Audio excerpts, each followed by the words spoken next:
Mais BG, le 12 avril prochain aura lieu la prochaine édition du Sneakers Event, a.k.a. la meilleure destination shopping européenne de sneakers et de sap. Cette 13e édition aura lieu à Paris Expo Porte de Versailles. Là-bas, vous allez pouvoir trouver votre bonheur des Air Jordan 1 High, des Mid, des Low, des Yeezy, des Sap Supreme, du Vintage et des stands de marque qu'on annoncera au fur et à mesure. Et nous, forcément, on sera là-bas pour faire un street style de qualité. Mettez-vous BG, prenez vos préventes ultra limitées pour rentrer à 10h avant tout le monde et bénéficier d'autres avantages, mes BG. Le lien est dans la description.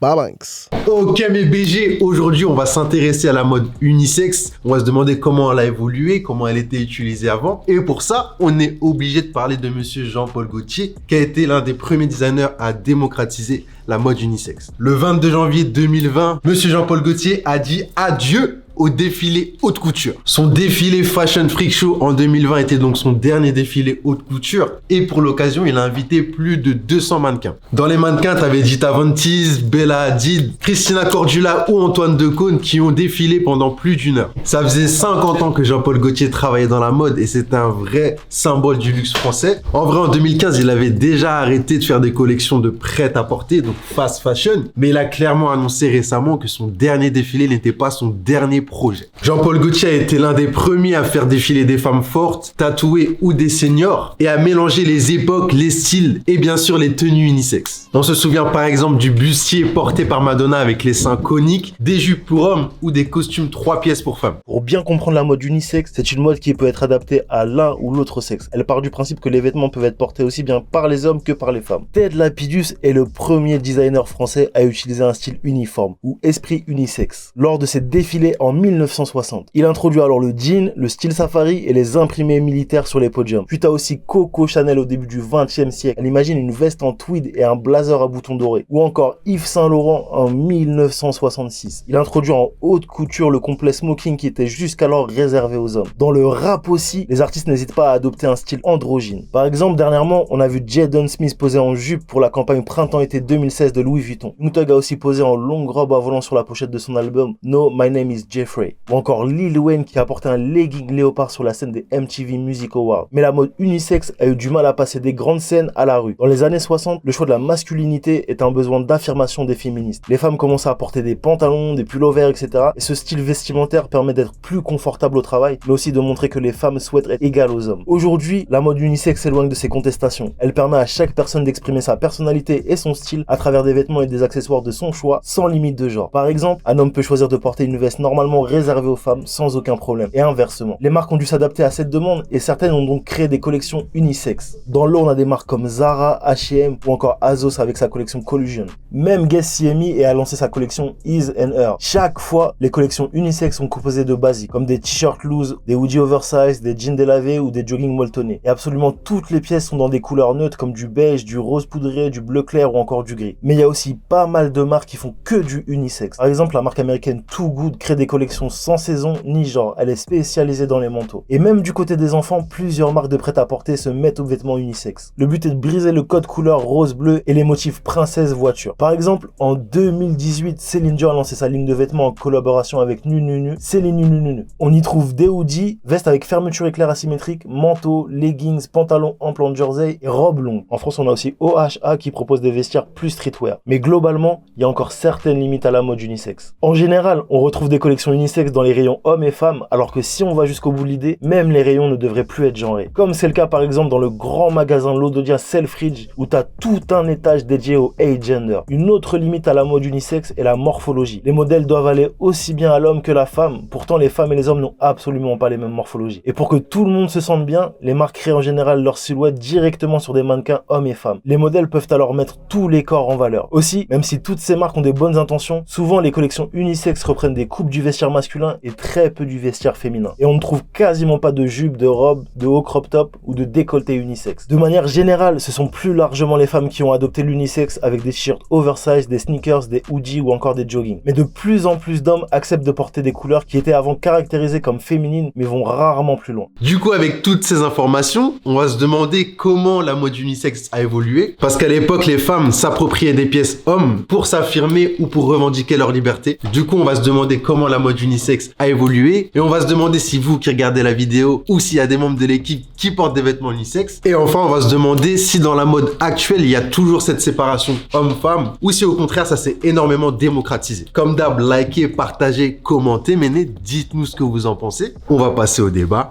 Bebex. Moi je vais commencer en disant que quand on était à New York avec Pi, on est allé au showroom Jordan qui était entièrement pour Lego du coup. Donc il y avait autant des sapes, autant des paires, tout ça. Et franchement pour être honnête, moi j'ai pris un pantalon qui était normalement destiné pour Go, tu vois. Je l'ai pris à ma taille d'homme, tu vois, vu que je porte les habits larges, j'ai pris du XL. Je me suis dit si c'est un XL Go ça va être bizarre. Et en fait non, j'ai l'impression que c'est une collection pour femmes mais que c'est portable. Et tu te rappelles le mec qui avait mis la combi noire là, Linda elle a chopé une combi noire et en gros il y avait un type au showroom qui le portait et que ça passait, tu vois, c'était dark. Donc je pense que les marques, pas toutes les marques mais certaines marques essayent d'adapter un peu, et vu qu'aujourd'hui c'est cool pour une meuf de s'habiller un peu large, tu vois, genre de mettre des pantalons par exemple boyfriend, des trucs comme ça, bah genre je pense que du coup ça veut dire que les marques elles essayent plus de distribuer des habits entre guillemets unisexes, même si sur le papier c'est pour femmes ou pour hommes, je pense que ça plaît aux deux. Et pour le bien comprendre, du coup on dit qu'il y a un rayon qui va être unisexe. Moi je trouve ça juste, je trouve que c'est une bonne idée mais juste aux questions d'utilité. Ça veut dire qu'un mec il est pas obligé d'aller chez les meufs pour trouver une pièce unisexe. Je vois pas pourquoi c'est unisexe, pourquoi c'est chez les meufs. Donc c'est cool de créer un rayon et de mettre le rayon des sapes, enfin portables par les hommes, les femmes, tu vois. Donc je trouve que c'est plus utile que une révolution et que du coup ça met les gens sur un pied d'égalité. Je vois pas trop le rapport. En fait, moi, ce qui me dérange le plus, c'est plutôt qu'on appelle justement ces rayons-là des rayons unisexes, tu vois. En fait, j'aimerais juste qu'on appelle ça des rayons. En fait, pour moi, ça devrait être des vêtements. La dernière fois, on en avait parlé dans une vidéo où on disait justement que c'était relou d'avoir des paires qui soient ou féminines ou masculines avec des tailles qui sont délimitées. Et je trouve qu'en fait, bah, tu devrais juste proposer des modèles, que ce soit des sapes, que ce soit des chaussures, que ce soit peu importe, tu vois, des robes, des manteaux, des sneakers, tout ce qui est lié aux vêtements en fait. Il faut vraiment que ce soit. J'ai pas besoin qu'on ait une appellation unisexe à mon avis. Je pense qu'il faut juste que ce soit des vêtements, que ce soit mis en avant et que tout le monde puisse les porter en fait. Ouais, je sais pas trop ça. Je sais pas trop ça parce qu'en vrai il y aura toujours quand même des habits pour les go, des habits pour les mecs, mais genre de là à dire ouais faut plus qu'il y ait d'appellation, tout ça c'est trop, tu vois. Genre ça c'est pour les meufs, ça c'est pour les gars et vas-y ça c'est portable par les deux sexes. Genre pas partir jusqu'au délire de dire non faut plus que y ait... genre ça veut dire c'est quoi, c'est un grand rayon pour tout le monde, c'est relou, tu vois. Pour rejoindre ce que tu dis, je pense qu'il y a des produits où genre faut plus avoir la différence. Ça c'est les produits ouais, unisexes. tu vois. Il y a des produits où il y aura toujours une certaine différence, tu mais vois. il y en a très peu en vérité. Moi je trouve qu'il y en a très peu en vérité. Enfin c'est peut-être plus difficile de mettre des vêtements de go pour des mecs, tu vois, parce qu'il y a des trucs mais il y en a très peu en vérité. Et moi je pense plus au délire, quand je pense à ça, je pense au délire sneakers et tout ça, tu vois. Donc collection de sneakers, machin, collection de vêtements qui sont exclusifs aux meufs ou exclusifs aux gars. Je pense que ça, c'est débile de le faire. Par contre, sneakers, je suis grave d'accord avec toi parce que sneakers c'est des baskets, c'est un terme général, tu vois. Par contre, après, et on parle pas chaussures, on parle sneakers parce que chaussures, après, t'as tout ce qui est talons, tout ça, c'est autre chose. Après, s'il y a des mecs qui veulent porter des talons, j'ai déjà vu des gars porter des talons où ça faisait un peu masculin, tout ça, ça avait du flow, tu vois. Mais genre, sneakers, non, pour moi, c'est normal. C'est normal que normalement, il y a pas de. Et les gens ont le droit de se plaindre à chaque fois de dire ah ouais, il y a pas taille GS, ah ouais, ou bien où il y a des GS, mais il y a pas grande taille, tout ça, c'est pété. Je vois pas pourquoi ils vont pas juste tout servir. Pour moi, niveau sap, il faudrait que justement ce soit genré entre hommes et femmes, parce que les pièces qui sont unisexes, c'est forcément du oversize, non? Je veux dire que niveau morphologie, les hommes peuvent pas s'habiller majoritairement chez les femmes, parce que c'est des pièces plutôt cintrées et tout, et ça correspond pas à notre morpho. Et si tout devenait à être unisexe, ce serait beaucoup d'oversize, et c'est pas le cas de forcément toutes les femmes qui s'habillent comme ça. Ouais, je vais juste rebondir là-dessus parce que là je vais parler plus d'expérience. Moi j'aime bien m'habiller un peu plus large entre guillemets au niveau des sapes, donc ça m'arrive souvent d'aller dans des rayons mecs parce que c'est vrai qu'au niveau des coupes femmes ils aiment beaucoup cintrer les vêtements un peu trop, alors qu'on veut pas forcément qu'on voit toutes nos formes, donc ça c'est un truc j'espère qu'il va un peu changer, parce que ce que je trouve cool dans la partie vraiment d'avoir des vêtements unisexes, c'est que c'est plus en termes d'accessibilité, c'est juste que sur certaines gammes c'est bien d'avoir juste toutes les tailles si on a envie, c'est juste ça. Après d'avoir vraiment que des vêtements unisexes, non, je vois pas forcément l'intérêt, c'est bien d'en avoir pour tous les goûts, mais c'est juste de rendre accessible certaines gammes, ça je trouve ça top. Et pour en revenir à ce que tu disais Billy, bah par exemple c'est vraiment en termes de coupe que ça se ressent finalement, tu vois. Moi j'ai déjà essayé des suites finalement pour mecs, mais en fait j'étais pas bien dedans parce que ça tient pas en compte de la morphologie féminine. Moi je rentre dans les détails, mais bon pour les filles qui me regardent vous allez comprendre. Ça prend pas forcément en compte la poitrine parce que bah, les mecs vous en avez pas. Sauf quand t'es super musclé comme Billy, voilà du coup là t'es obligé de prendre en compte le truc. Mais c'est vrai que ça même dans les vêtements mecs ça prend pas forcément en compte. Donc le fait d'avoir une gamme un peu entre les deux unisexe, je pense que c'est parce qu'ils vont prendre en compte dans leur coupe ce genre de détails et ça je trouve ça cool. Les vêtements unisexes pour l'instant ils sont faits sur des mannequins et du coup ils prennent en compte les deux morphologies pour que ce soit adapté au mieux aux deux morphologies. Je pense pas qu'on va arriver à plus long terme sur la disparition des genres pour les vêtements parce que quand tu réfléchis un peu plus loin notamment sur le marketing, si demain t'as plus hommes et femmes, la communication à qui tu communiques le produit, tu vois, ça devient un peu plus compliqué de viser des gens en particulier et c'est pour ça qu'à mon avis, malheureusement pour les consommateurs, demain il y aura toujours des paires femmes, hommes, il y aura des paires qui sortiront pas dans certaines tailles parce qu'en vérité, Mike l'a dit il y a 2 secondes, les gens ça les frustre et on sait que les marques, que ce soit Nike, que ce soit Adidas, ils ont envie de frustrer les gens, ils ont envie que leurs produits soient pas accessibles à tout le monde. À côté de ça, ils font d'autres gammes, ils font les Fly Ease, ils font des choses qui sont inclusives, mais je pense que de manière globale, ils ont pas envie que demain tous les produits soient accessibles pour les hommes et pour les femmes. Ils vont faire sûrement des produits unisexes, c'est logique et c'est sûr. Et quand tu vois par exemple Mike, quand t'es parti au magasin à New York acheter un produit femme que tu trouves en XL, parce que c'est aussi assez impressionnant de trouver un truc en XL qui te coupe à toi bien correctement, il y avait beaucoup de taille alors qu'à la base c'est un produit pour femmes. Et c'est là où on rejoint un autre problème qui est le problème du marché, c'est-à-dire qu'aux États-Unis on est sur un marché qui est beaucoup plus grand et il va y avoir beaucoup plus de demandes sur ce genre de produits. Si tu vas commencer à faire ce genre de production là et que tu vas les envoyer en France, tu sais que les stocks vont mourir ici parce qu'il n'y a pas forcément beaucoup, et c'est le problème des marques de manière générale, hein. C'est pour ça qu'il y a très peu de taille, très peu de grandes tailles. Les marques pour les femmes, les jeans s'arrêtent à certaines tailles, c'est parce qu'ils se disent en production ça c'est relou, on sait qu'on vend majoritairement du 36, venez on fait que du 36 et c'est réglé. Des fois il y a des shops ou des marques qui se spécialisent dans les grandes tailles. C'est un bête de marché et notamment les marques françaises, elles ont pas compris ça. Elles ont pas compris qu'il y a des gens qui ont besoin d'avoir du triple, du quadruple XL. En vrai, il y a plein de gens que nous on connaît, que moi je connais, moi le premier. C'est compliqué de trouver des vêtements à notre taille quand on est grand et quand on est large et balèze quoi. En vrai je sais que pour ça le délire de très grande taille, je sais que Kiabi il faisait ça bien avant. Genre il proposait un rayon et le rayon pour être honnête, bah il y avait des bons trucs. C'était pas des simples jeans un peu pétés et genre il proposait des collections et franchement je trouvais ça cool tu vois. Alors je suis moyennement d'accord avec toi. En fait visuellement c'est cool, il y a des collections effectivement et sauf que le problème c'était que les coupes étaient pas ouf. Après tu vas pas retrouver des coupes par exemple là tu vois je mets un pantalon de chez Uniqlo, tu vas pas retrouver les mêmes coupes chez Kiabi. Ça va être des trucs vraiment grossiers et ça tu sais tu vas pas avoir le choix de t'habiller vraiment stylé tu vois. Bah après ça je pense c'est même pas pour ce rayon là en particulier, chez Kiabi c'est tout le temps comme ça. Moi j'achète des sapes chez Kiabi et en fait j'achète parce que je calcule pas la coupe du pantalon parce qu'après je le fais retoucher tu vois. Mais en soi je trouve qu'ils proposaient autre chose que des t-shirts par exemple simples tout ça tu vois. Mais du coup est-ce que vous portez, enfin à part Mike qui a dit qu'une fois il avait pris un jogging chez des femmes, est-ce que ça vous est déjà arrivé de prendre des vêtements qui sont pas masculins? Parce que comme Linda a dit, moi ça m'est arrivé plein de fois d'aller au rayon homme et de me choper des trucs et j'ai l'impression que du coup ce move de toutes les marques se mettent à faire de l'unisexe, c'est un peu genre on va prendre des vêtements du vestiaire masculin et on va le laisser abordable pour les femmes et les mecs s'ils veulent le prendre on va leur donner plus de couleurs, mais je sais pas si c'est vraiment genre rendre des pièces du vêtement féminin abordable aux hommes tu vois. En vrai moi il y a un problème, c'est que comme Chasseur il disait très bien c'est les tailles. Moi je suis grand, en vrai ça me dérangerait pas, la vérité que si je passe dans un rayon meuf et je vois un pantalon avec une coupe qui me dérange pas ou même un haut, bah je me laisserais peut-être tenter et je l'achèterais, ça me dérangerait pas tu vois. Mais je pense qu'il y aura pour moi toujours le problème de taille vu que je suis grand tu vois et que encore une fois je porte mes habits larges, il me faudra du XL, des trucs comme ça. C'est pour ça que là chez Jordan j'ai été étonné quand je suis tombé sur le jogging que la meuf elle m'a dit tiens c'est du XL, j'ai dit ah ouais vas-y go tu vois. Mais en soi ça me dérange pas, je pourrais très bien. Monroe il a mis un crop top tu vois, genre ça. Mais vous l'avez vanné. Ce n'est pas un crop top. Et vous m'avez vanné, c'est. On t'a vanné mais t'es quand même très stylé dedans et tu le mets souvent et c'est stylé. En plus Monet t'as un pantalon noir pour meuf Uniqlo il me semble. Ouais, j'ai plusieurs pièces. En gros ils ont une sélection, enfin des fois déjà dans la collection Le Maire qu'ils font tu vois. Quand tu l'as acheté c'était pantalon femme. En gros ils ont une gamme où t'as les pièces défectueuses et t'as les dernières pièces tu vois. Enfin c'est une gamme, c'est un endroit dans le magasin où t'as ça tu vois. Donc moi, je fouillais et parfois, souvent, c'est mélangé, tu vois. Et j'ai juste vu le pantalon, j'ai vu qu'il était d'art. Et moi, je calcule pas le délire. Enfin, je le calcule plus, en fait. Enfin, des robes, c'est compliqué, tu vois. Mais tout le reste, je calcule pas. Tu calcules plus, mais tu passes pas dans le rayon femme pour voir ce qu'il y a. Bah si, de ouf. Tu fais? Ouais. Ok. Pour toi ou en mode juste parce que toi, on sait que t'aimes la mode et que tu veux voir les pièces, tout ça. Tu vas vraiment dans le rayon pour toi en te disant peut-être je vais acheter un truc. Pour moi, pour mes proches, genre dès que je pense à une doudoune, une veste, un pantalon ou quoi, je vais dans ce rayon-là. Après, moi j'ai une taille qui passe un peu partout, tu vois.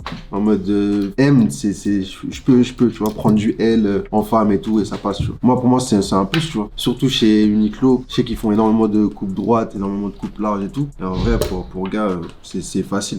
Et Nike, d'ailleurs, ils le font de plus en plus, tu vois. De plus en plus, il y a du double XL sur leur sap femme, tu vois. Je trouve ça d'art. Même au niveau des paires, je trouve que ils limitent beaucoup, genre sur les collabs, mais je trouve sur les produits plus GR, genre la plupart du temps, ça va jusqu'au 44 et demi, tu vois. Ouais, non, c'est un bête de marché au niveau business. On sait que le monde entier grossit.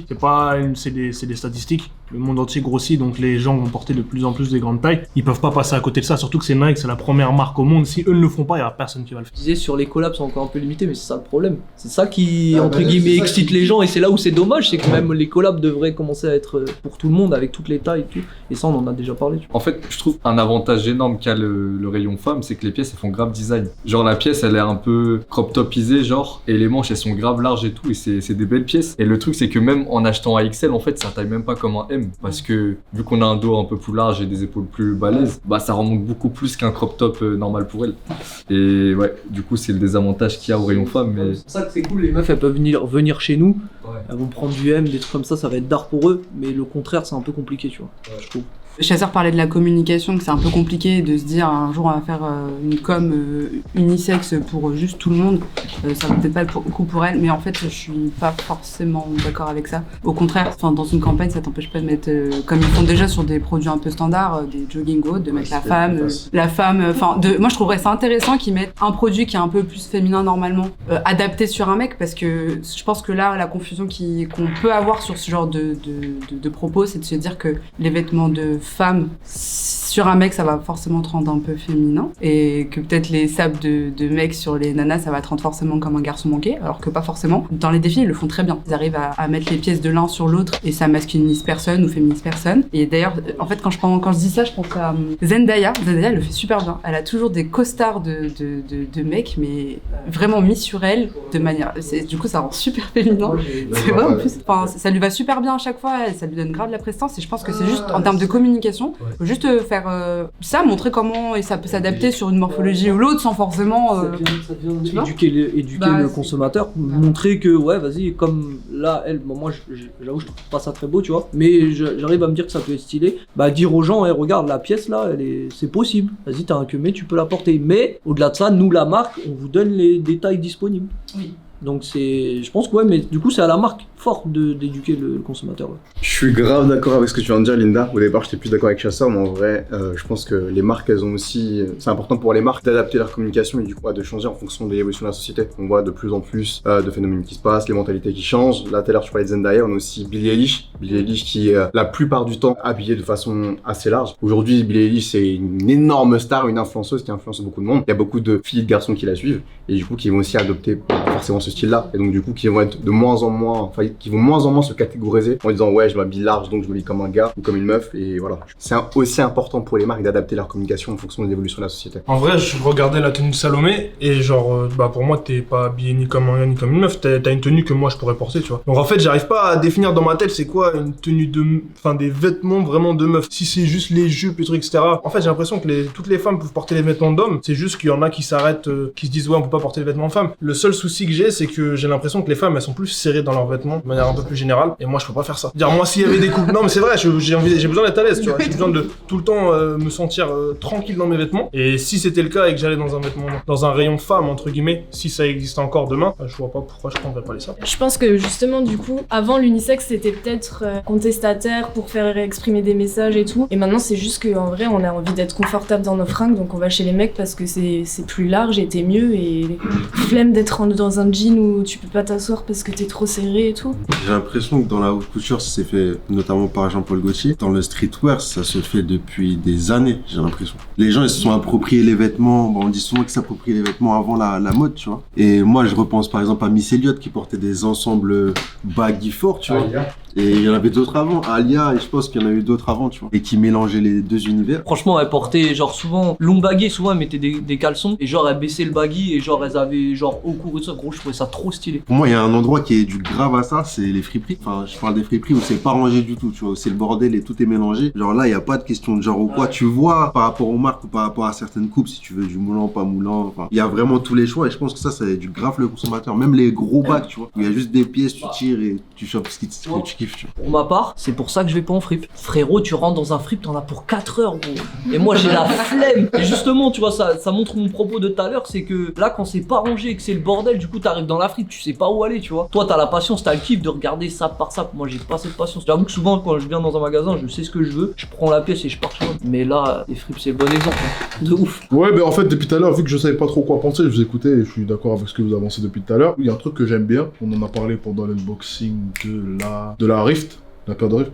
J'aime bien les produits qui sont destinés à des personnes qui habitent là ou des meufs ou les gars. Et ce que je trouve encore mieux, c'est quand une personne qui n'est pas concernée par le produit se l'approprie. Et moi, je kiffe ça de ouf. C'est pour ça que ça me dérange pas de, comme Francis l'a dit, d'ailleurs, il a un pantalon Uniqlo, c'est une dinguerie, il a pécho chez les femmes. Et je trouve que le fait que lui il le porte et que de base ça lui est pas destiné, à un produit encore meilleur, ça me dérange pas tant que ça qu'il y ait des différences de genre dans les produits, mais c'est vrai que retrouver un endroit où il y a des vêtements pour et meufs et gars, ça arrangerait pas mal de personnes. Moi, j'ai un truc à dire par rapport à ça, c'est que quand vous parliez de Alia et tout ça, des meufs, genre dans le hip-hop, genre les meufs, elles sont grave appropriées le style des mecs et tout ça. Et j'ai l'impression qu'aujourd'hui, genre la tendance, elle s'est un peu inversée. C'est que les mecs du hip-hop, ils ont tendance à mettre des jupes, des trucs. Et je pense que ça influence grave les gens aussi. Donc ça va peut-être aider les mecs à peut-être plus aller vers des vêtements de meufs et tout ça. Moi, je pense à des Young Thug, des Lil Uzi Vert, tout ça. Tu vois, tous ces mecs-là, ils cassent les codes.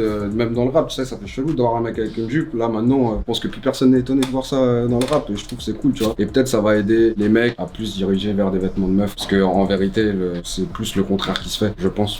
Voilà. Là, dans la culture urbaine, effectivement, c'est quelque chose qu'on voit beaucoup de se réapproprier les sapes et c'est comme ça aussi qu'on lance des tendances, je pense, en cassant les codes et en se disant telle pièce, je vais la transformer de cette façon. Là, on parle en tant que personne qui s'intéresse un petit peu quand même aux sapes, à la mode, etc. Dans les shops, de manière générale, c'est vrai qu'il n'y a pas toutes les tailles, mais même, je vais citer des shops juste de meufs simples, ou enfin même pour mecs d'ailleurs, mais des Zara, etc. Ils s'arrêtent à des tailles, c'est hyper limité. Maintenant, on voit plus l'accessibilité des tailles en ligne. Des Asos, etc. Ils font des petites collections grande taille, t'es grande, machin. Mais sur les shops, c'est pas du tout mis en place. La masse aujourd'hui, ils vont dans les magasins, tu vois. Et donc, c'est archi pas représenté. Je veux dire que c'est plus cloisonné. Ça veut dire quelqu'un qui a une plus grande taille, il va pas naturellement aller chez Zara, tu vois. Il va aller chez CA, il va aller chez Kaby, il va aller chez Primark, tu vois.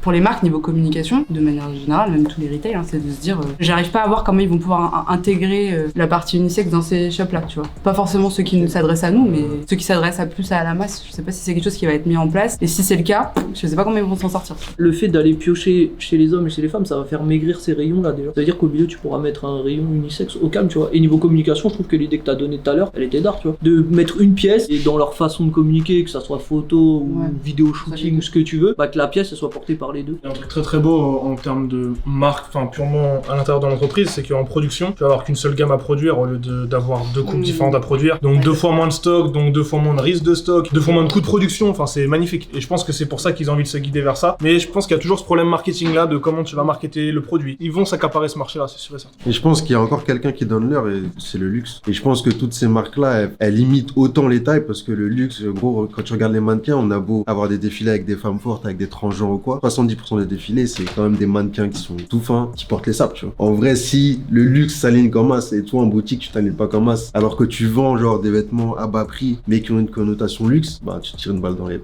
Là, je parle même pas du streetwear, je parle de Zara, H&M, toutes ces marques-là. Tant que le luxe, ils se seront pas alignés, genre les grandes anciennes, elles s'aligneront pas, pour moi. Je suis d'accord avec ce que tu dis, mais je pense encore une fois, le luxe donc influe sur toutes les autres enseignes, etc. Mais je pense que les personnes qui influent sur la société de façon générale, donc nous, les gens qui nous intéressent au streetwear ou les gens plus lambda, comme on l'a dit, c'est la rue, ou c'est même les gens même les artistes. Si Drake demain il met un kilt, demain tu vas à Châtelet, je peux te dire que tout le monde sera en kilt. Enfin, tu vois ce que je veux dire? Ou même PNL, ne serait-ce qu'avec la queue de cheval. On a vu Zlatan, c'est les Billie Eilish, c'est les Young Thug. Donc même si le luxe donne l'heure à toutes les enseignes, je pense qu'à partir du moment où ces influenceurs-là continuent dans le changement de mentalité, s'habiller peut-être en s'habillant plus féminin, en mettant des kits ou voilà, du vernis ou ce genre de choses, mettre plus de couleurs. Les mentalités vont changer, le grand public va s'orienter plus vers ce genre de produits-là. Et derrière, il y a un move business, il y a un intérêt. Donc du coup, les enseignes, quoi qu'il arrive, se tourneront vers là, tu vois. Donc certes, le luxe donne là, mais je pense que derrière, c'est le consommateur, quoi qu'il arrive, qui met la main à la poche. Bon voilà Méné, on a pu parler de l'évolution de la mode unisexe, du marketing et ce à quoi il fallait s'attendre pour le futur. Donc dites-nous un petit peu ce que vous en pensez dans les commentaires comme d'habitude. Partagez, likez, dites-nous si vous portez des sapes unisex. Et voilà, on se retrouve pour une prochaine vidéo, mais on est ensemble, bébé.